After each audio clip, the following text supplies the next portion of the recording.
When are the moments that you doubt yourself the most? Because I know you're extremely confident in yourself, but are there moments, and what are they, and how do you get through it when you have that doubt in anything you're doing? One of the weird things I do is I'm in a funny place now where I'm not putting myself in a place where I doubt myself. And so I always wonder, is that like not challenging myself, or is that like staying in my lane? But like, I will tell you, like the only thing I think about being, like when you ask me like what's scary, here's reading in public is scary. It's terrifying. Because I can't read. Yeah.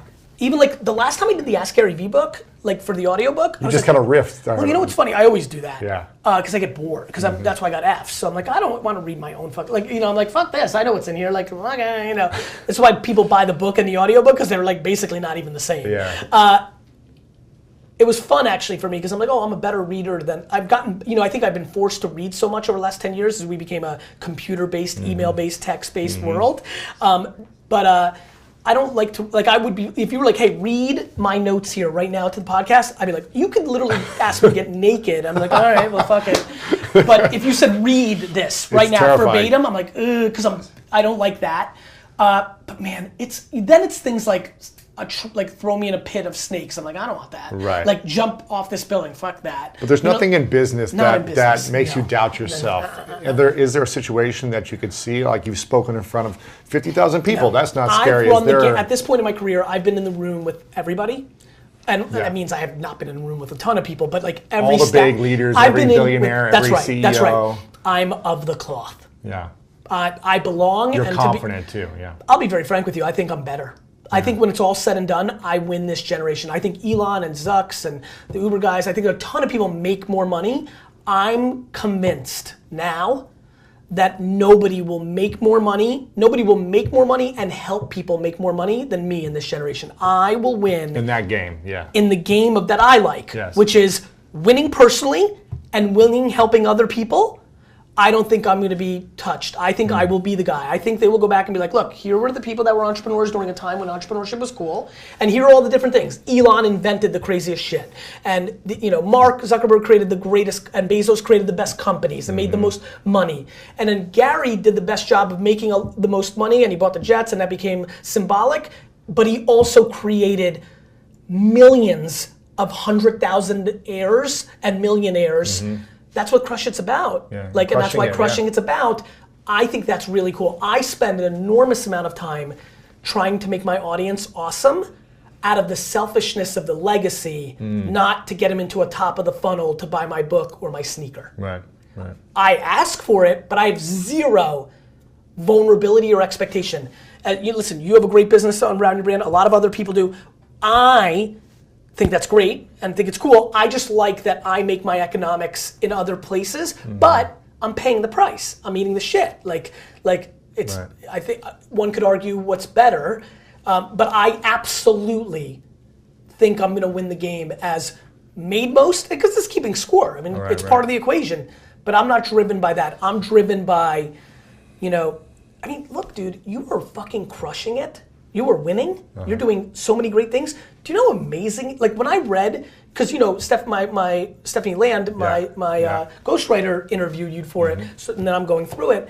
Just reading your story about the book Crush It, and then of course I remember like getting picked up and going to the Cost Plus and all that. I picked you up in like a beater car, but when I had no money. But it's fun, right? Like first of all, one thing I know is like everybody's got it in them. It's not like I'm manufacturing. You were doing the LinkedIn party stuff. That's not Crush It.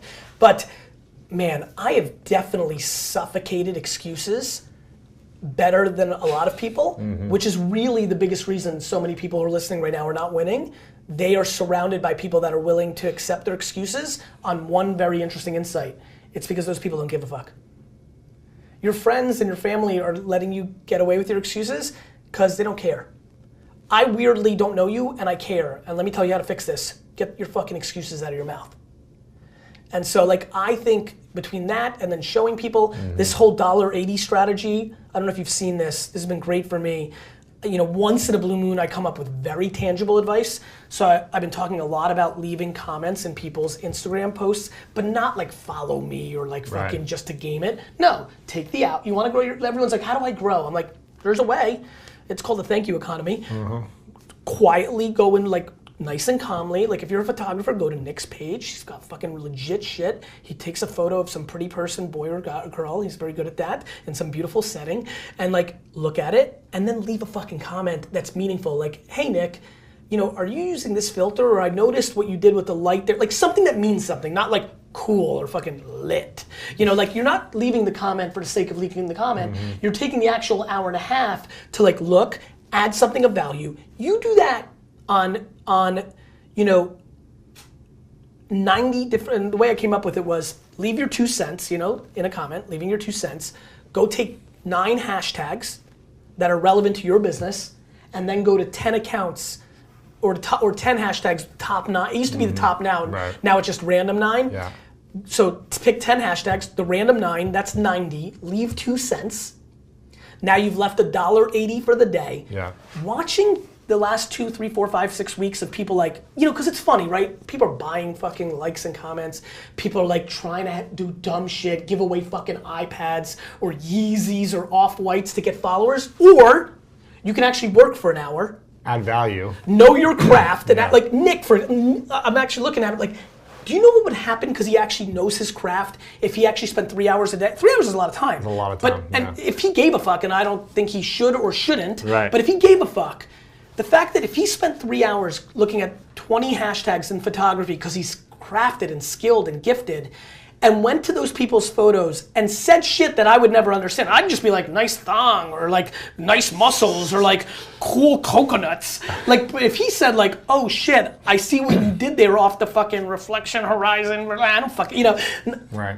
Well, that matters because like people see that you're leaving something meaningful, right? Mm-hmm. Anyway, nonetheless, I don't even remember why the fuck I'm talking about that. Basically, I'm thinking about bringing the most value. I think it's mindset and strategy. I used to not like the motivational version of me.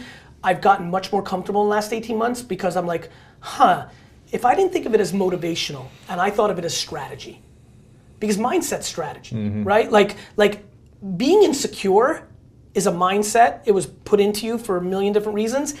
Figuring out how to get out of that hole by who you surround with, how you think, what you do. Insecurity is the biggest poison in our lives. Like insecurity scares the fuck out of me. Lack of self-esteem is why people do everything bad. Buy dumb shit to make themselves feel better, do dumb shit, like take dumb shit and put it into their body. It's all insecurity. I used to remember in high school, back to dating now, I'm going to tie these stories together. I remember when I realized, oh, my friends drink alcohol to get courage. But they don't even that drunk, they just use it as an excuse to do shit that they wanted to do anyway. Right. It's just all fucking insecurity, man. Yeah. I don't know. What's your insecurity? What is my insecurity? My insecurity is... Probably my insecurity, I don't know if this is insecurity, this is gonna be very weird for a lot of people who don't know me. I hate being disliked. Which is a really funny insight because the way I act in public and in my content shows a huge willingness to be disliked. But I only think of it simply as, if you really break down my content and my ethos and who I am, I'm willing to be disliked in the micro.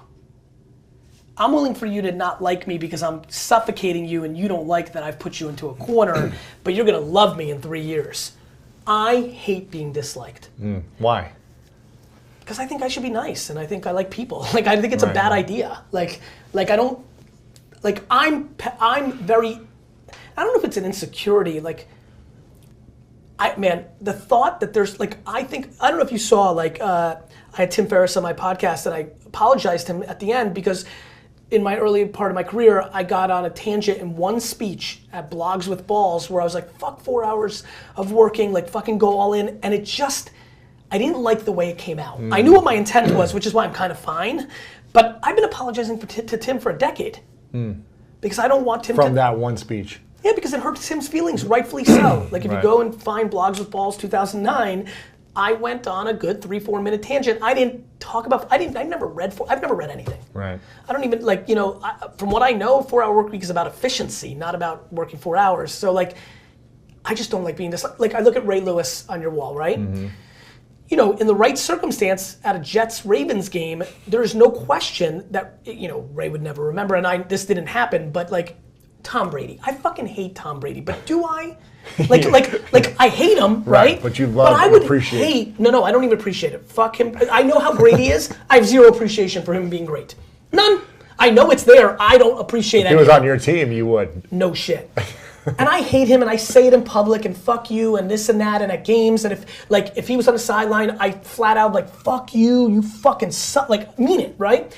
But in real life, like if I cross paths with him, and I feel like, you know what scares me now is I'm like, oh fuck, I'm definitely gonna cross paths with like the Kobe's and the Tom, like all these guys want to be entrepreneurs and will be entrepreneurs. So I'm like, the sports thing's weird now. Like I'm gonna see him at some like fucking, you know, like Allen and Co. offsite. Yeah, exactly. And I'm like, I don't want to be disliked because I think there's no reason to. I hate cynicism and hate. I hate it so much. And being associated with it would really upset me. So I'm insecure at like, I don't know if it's insecure is the right word, but I'm aware that I'm awfully peacocky on stage in a podcast. Like you could ask me questions here and I could say shit that I believe, right, but I don't want to deal with the ramifications of my truth. Sure. And more importantly, and it's a great time to say it, and Babin, I hope you're filming, there is something that's really interesting to me, which is I really know that I mean nothing. I think the biggest reason I'm willing to spit authentic is because I don't think so highly of myself. Meaning I'm not insecure. It's just that like me thinking Nick is not good at something, like business.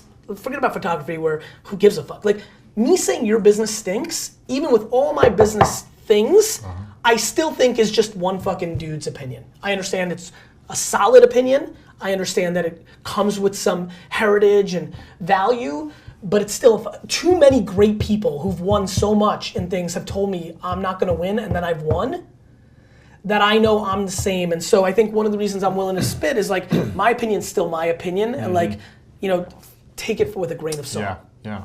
What do you think? You talk a lot about, you know, delayed gratification and there's time and everyone has a lot of time and people are wanting things right now.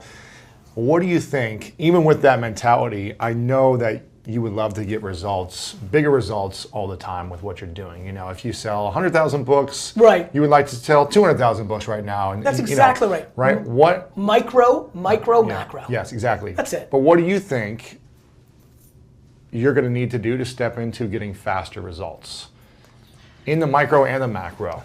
What would take you to the next level quicker? I think what takes everybody to the next level is cutting out dumb shit. Like if you really look at anything, it's always cutting. That's why Jack Welch had such a great career. He was so right in like, when it was a revolutionary thought of like, cut your bottom 10% of your staff each year. But it's right. I mean, like, no question, whether in your training, in your business, in your friendships, do you understand that if every person who's listening right now started to weed off the friend that is bringing the least value, and I mean they're a bad influence, they're bad mojo, they're bad, like bad. I mean, they're just negative. They're a negative person, so they're dragging you down. They're selfish. They have bad habits, like a drug addiction or something. And you don't want to leave them. I want to make sure people right, when they hear me say this, like, oh, you fucking get rid of your friend. No, just if you audit your circle of who you spend time with, if you just spent less time with something that is broken, and you added one person that was incredibly valuable, your life would be a lot better. That's just real. And so I think the thing that I'm not good at, but I will never give it up, so I don't know if it's a strength or weakness, I do a lot of meetings on spec when people ask me to. Some of those pay off long term, and some of them you're just like, am I wasting my time? Like, you know, you're like, can I, like, even this was back in the day, like, can I drive you to the Cost Plus? Right. I'm glad I did it. Now we know each other for a long time. Yeah. But yeah, I mean, I think at this point, no question, my time has become remarkably valuable, and I still do 20% of my time this year will be highly questionable in somebody was auditing my life.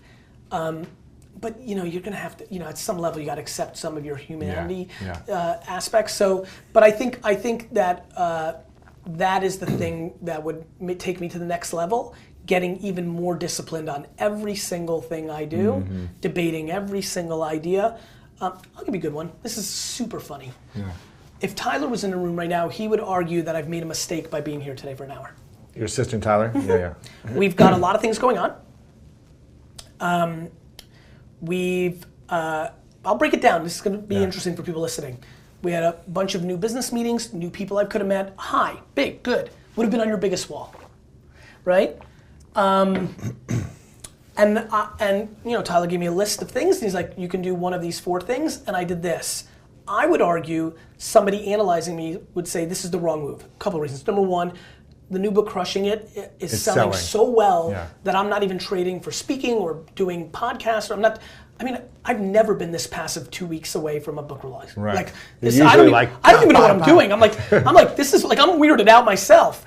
I almost like weirdly want it to collapse and everybody returns to pre-sales so I get punched in the mouth for being so passive. This audience that is listening right now has heavy crossover. I've been on this show not too long ago. A lot of people that like you, like me, vice versa. Yeah. So, you know, I get somebody analyzing how do you get better, that this was the wrong choice for the hour. And I just like you. Yeah. I just wanted to see you. So like, I think, you know, that's a human thing. Like sometimes you just have to do those things, so that's why I say I won't change what would make me better, but what would make me better is to analyze my time more fruitfully for micro results. Right. But for macro results, friendship, whose funeral are you going to show up to, and why, I think this is the better decision. And so I will always make a macro decision, and I will take 100% of the macro results and only 60% of the micro results. And I think everybody who's listening, man, do I think 99% of the people are trying to maximize micro. Every fucking person, like, I'm blown away by people literally analyzing like what's in it for me in this fucking microsecond of this thing. Everybody, it's fucking so awesome for me to watch because I'm like, you've lost. Yeah. And people do that. And people do it when they don't fucking mean shit. I love people getting put on just a little bit and they think they're fancy and they just start valuing, like, anyway. Babin, you're smiling because that's a big thing you've learned, right? It's huge. That, like, as somebody who like really gets to see everything I do in every minute, that's the one, right? This last 7-8 minutes, like, if we can deconstruct this in a meaningful way, it's the one. Like, I genuinely think that people are in the business of thinking what's in it for me, and I only think what's in it for me is my legacy. If you're looking for more greatness in your life, make sure to check out this video right here. And also check out our free PDF, The 3 Secrets to Unlock the Power of Your Mind to help you change your life. Download it right here. That's when I've made the biggest mistakes in my life, is when I was desperate, and the few times that I was greedy, where I thought, oh, I'm gonna slip in there and that's gonna be easy money.